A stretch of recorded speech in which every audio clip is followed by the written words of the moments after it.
Picture this. She's standing center stage with platinum blonde hair cascading down her shoulders, leading an all-female orchestra in sequined gowns. The audience sees pure Hollywood glamour, but what they don't see is the childhood listed in census records under a completely different racial category, a past she buried so completely it took 70 years to uncover the truth. For decades in Hollywood, even a hint of Black ancestry could change everything. Careers could stall, opportunities could vanish. Some stars made impossible choices, keeping family secrets, reinventing their entire histories, living double lives just to survive in an industry that wasn't ready for complexity. These aren't stories about dishonesty. They're stories about navigating a system built on rigid categories that real human lives were just too rich and complicated to fit into. Before we jump in, if you're new here, hit that subscribe button and drop a comment letting me know where you're watching from. I love seeing how far these stories travel. All right, let's get into it.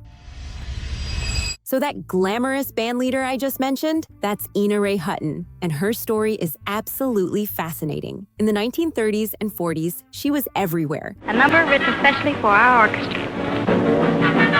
The blonde bombshell of rhythm, leading an all-female jazz band called the Melodiers. She was the face of swing music packaged for mainstream white audiences. Platinum hair, gorgeous gowns, everything polished to perfection. But Ina Ray Hutton was born Odessa Cowan in Chicago. And when researchers started digging through old census records decades later, they discovered something remarkable. Records from her childhood listed her under different racial categories than the white woman America came to know. Her family lived in a Black neighborhood on the South Side. The Chicago Defender, the leading Black newspaper, had even featured young Odessa as a rising star in the community. Then around age 8, Odessa Cowan disappeared from the Black press entirely. She reemerged years later as Ina Ray Hutton, white band leader. The transformation was complete. New name, platinum blonde hair, a whole new identity. That hair color wasn't just a style choice. In the 30s, blonde was seen as the ultimate symbol of whiteness. Here's what really gets me. She became famous playing swing and jazz, music born from the Black experience, but could only reach mainstream success presenting as a white woman. The University of Washington researchers, who finally pieced together the records in 2007, basically uncovered a ghost. Ina Ray Hutton had erased herself so thoroughly that even after all that success, her true story stayed buried for decades. Now let's talk about classic Hollywood royalty. Merle Oberon starred in Wuthering Heights and was nominated for an Academy Award. Everything about her image screamed refined British aristocracy. Studio publicity said she was born in Tasmania to distinguished parents. Elegant, exotic, completely acceptable. Every word was fabricated. Merle Oberon was born in Bombay to a British railway engineer and a woman of Ceylonese and Maori descent. To hide the circumstances of her birth and her heritage, Merle was raised believing her grandmother was her mother, and her actual mother was her older sister. When Merle made it to Hollywood and became a star, she brought her grandmother with her. But here's the heartbreaking part. Her grandmother's darker complexion was seen as a problem, so Merle introduced her as her maid, her own grandmother, pretending to be a servant, speaking to her in private languages only when no one else was around. Can you imagine living that way? The Tasmania story was chosen because it was remote enough that studios figured no one could verify it. The truth only came out after she passed away, when biographers finally accessed British colonial records. Merle Oberon was technically the first Asian actress nominated for a Best Actress Oscar. Special Achievement Award has been voted,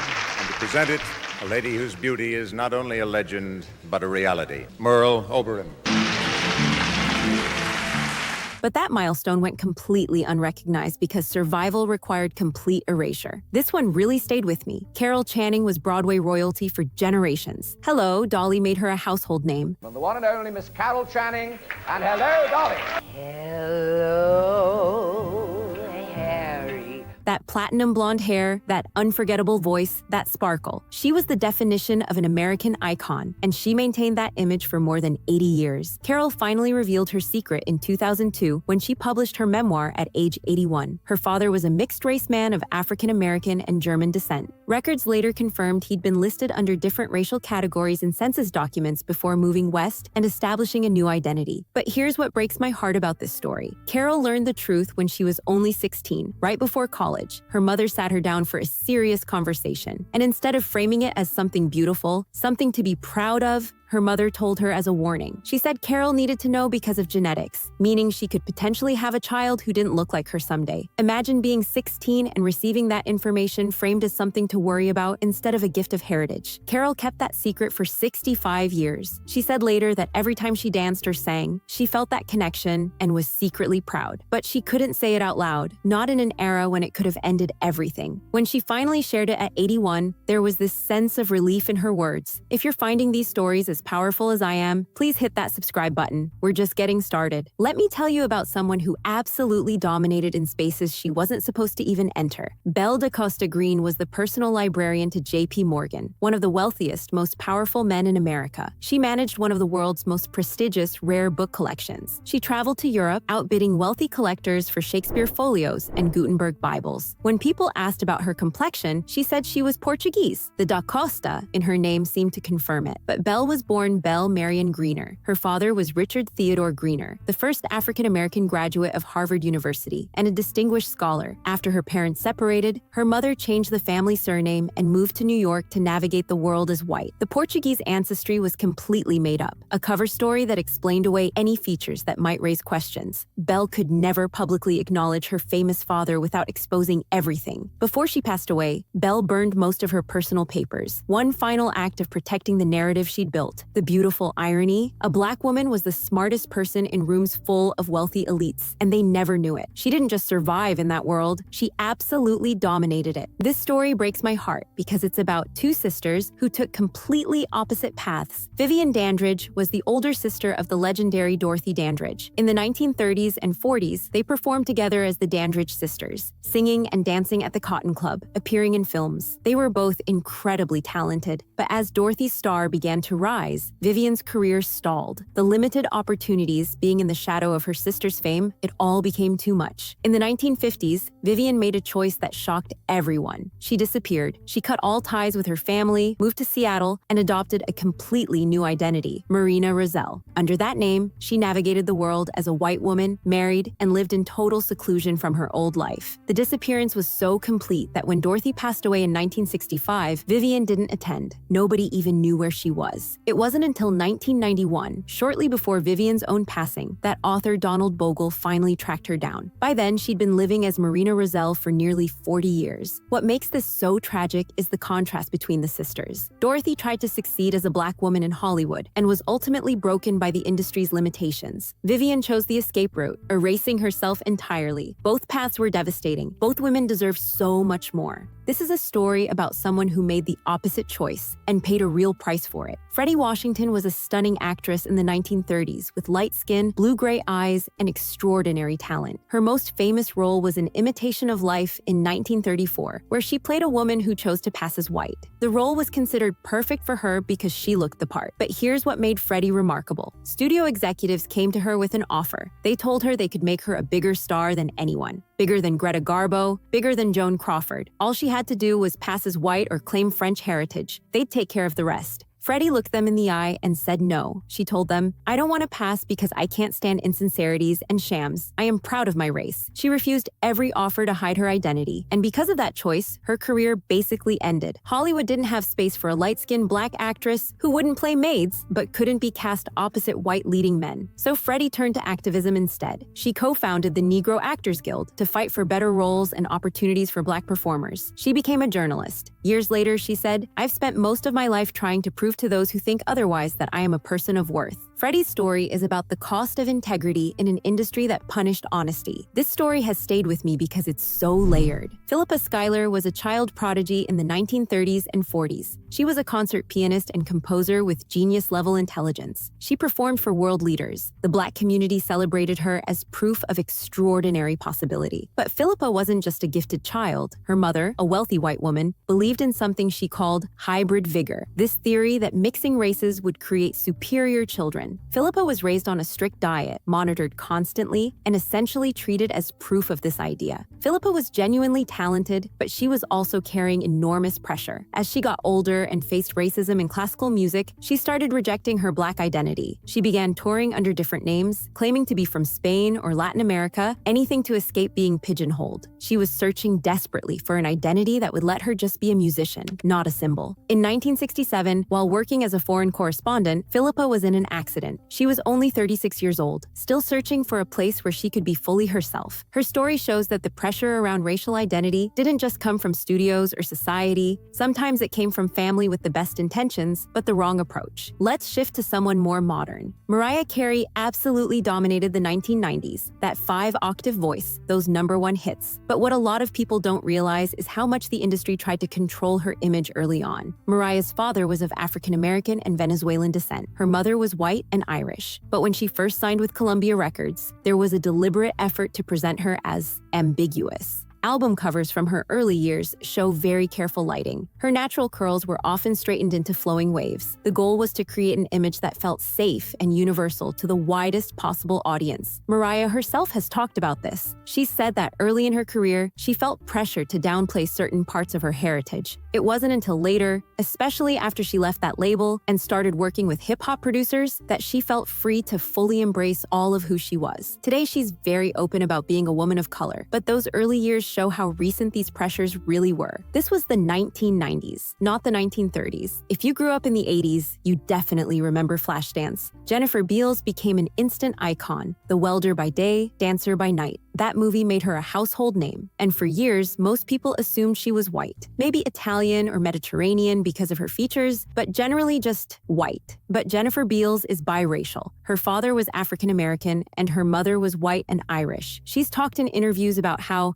especially in the 80s, the industry just didn't talk about it. People made assumptions based on how she looked, and nobody really asked questions. What's interesting about Jennifer's story is that she never actively hid her heritage. It just wasn't discussed. The industry was more comfortable leaving it ambiguous. She could be cast in roles without her background becoming part of the conversation. Today, she's much more vocal about being a woman of color and has spoken about the unique experience of being someone who's treated as white in some spaces, but has always known her full identity. Coming in at number 6 is Slash from Guns N' Roses. Now, a lot of people know Slash is mixed, but what many don't realize is his full story. His mother, Ola Hudson, was a Black woman who was a really well-known fashion designer. She created costumes for David Bowie and other major stars. His father was white and British. What's interesting is that in the world of 80s rock and roll, Slash's heritage just wasn't really discussed in mainstream coverage. The iconic look, the top hat, the curly hair, that's what people focused on. Race wasn't part of the conversation. Slash's story is refreshing because he represents a shift. He never had to hide. He's always been proud of his mother's influence and his mixed heritage. There are artists now who get to just exist as themselves without constant questions or pressure to choose sides or explain. Vin Diesel has talked openly about his experience being racially ambiguous in Hollywood. His mother is white and his biological father is African American, though Vin was raised by his white mother and stepfather. For years, he's described himself as a person of color, but casting directors never quite knew what to do with him. He's shared stories about going to auditions where they'd say, "You're not white enough for this role, but you're not Black enough for that one either." He didn't fit neatly into the boxes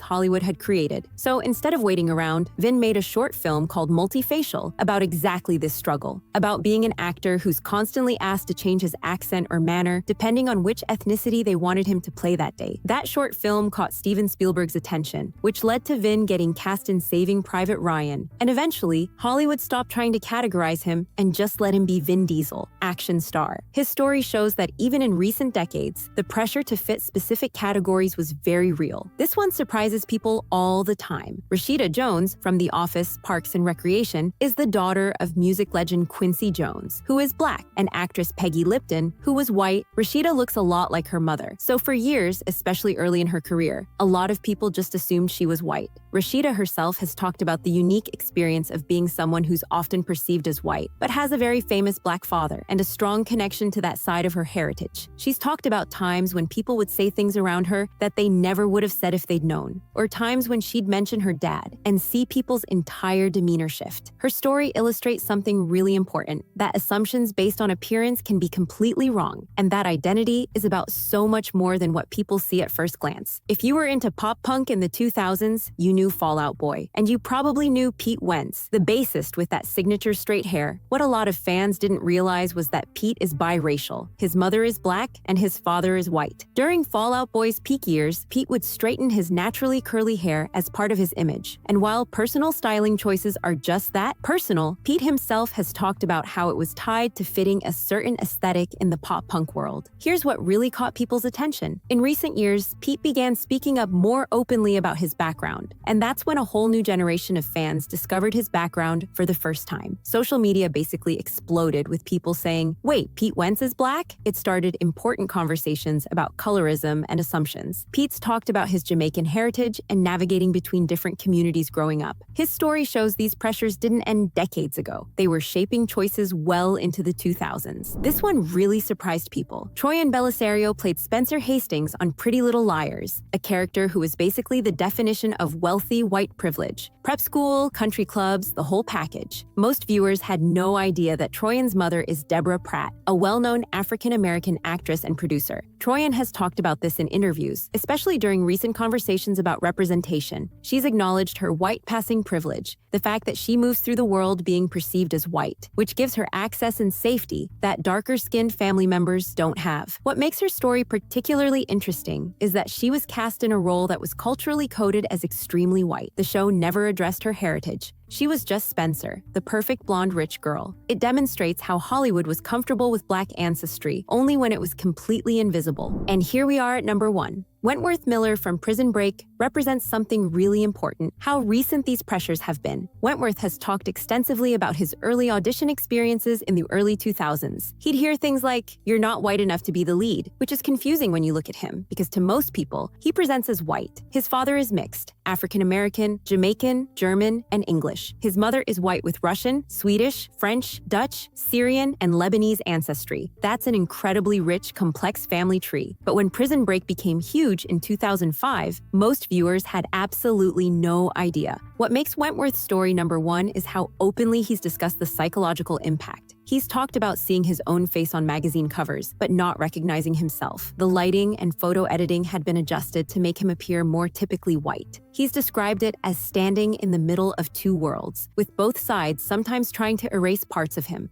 In recent years, Wentworth has become much more vocal about being a man of color and about his identity as a whole. His willingness to talk about these experiences in the 2000s, not the 1930s, shows how these pressures didn't disappear. They just became more subtle, and his courage in speaking up has helped to start conversations that needed to happen. So those are the 15 stories, from Ina Ray Hutton in the Jazz Age all the way to Wentworth Miller in the 2000s. From people who made heartbreaking choices to erase themselves, to people who refused and lost opportunities, to modern stars navigating a world that's changing but still complicated. What strikes me most is the range of experiences here. Some of these people actively chose to pass. Some had it chosen for them by studios and publicists. Some never hit at all but were simply assumed to be white. And some are still navigating what it means to have heritage that doesn't match how the world perceives them. We've come a long way from the days when Fredi Washington was told she could be the biggest star in Hollywood if she'd just pretend to be French. We've come a long way from Ina Ray Hutton having to completely transform her identity to lead a band. But stories like Mariah Carey's image being carefully controlled in the 90s, or Wentworth Miller being told he wasn't white enough in the 2000s, those remind us that the journey isn't over. The beautiful thing is that more and more people are choosing to be fully themselves. They're refusing to fit into narrow categories. They're claiming all of who they are, and that's making space for the next generation to just exist without having to choose or hide or explain. If these stories moved you or taught you something new, I'd love to hear your thoughts in the comments below. And make sure you subscribe. We've got so many more fascinating stories coming your way.